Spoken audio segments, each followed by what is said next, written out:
Hello friends, स्वागत करती हूँ, अभिनंदन करती हूँ अपने यूट्यूब चैनल पे। बहुत ही प्यारा सा गीत लेके आई हूँ। गीत पसंद आए तो ज्यादा से ज्यादा शेयर करना और चैनल को सब्सक्राइब कर लेना।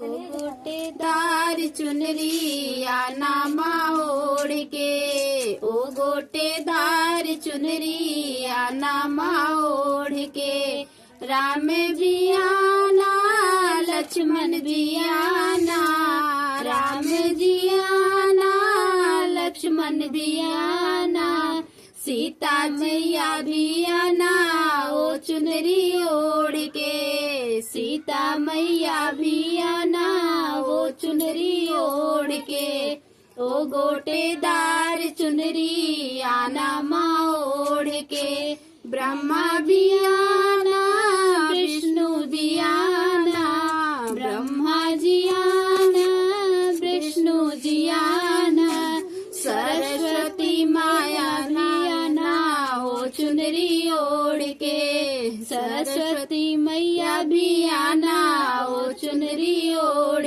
के, ओ गोटेदार चुनरी आना ओढ़ के, ओ गोटेदार चुनरी आना ओढ़ के, ब्रह्मा से जी आना विष्णु जी आना, महेश जी आना विष्णु जी आना, पार्वती मैया भी आना ओ चुनरी ओढ़ के, पार्वती मैया भी आना ओ चुनरी ओढ़ के, ओ गोटेदार चुनरी आना ओढ़ के।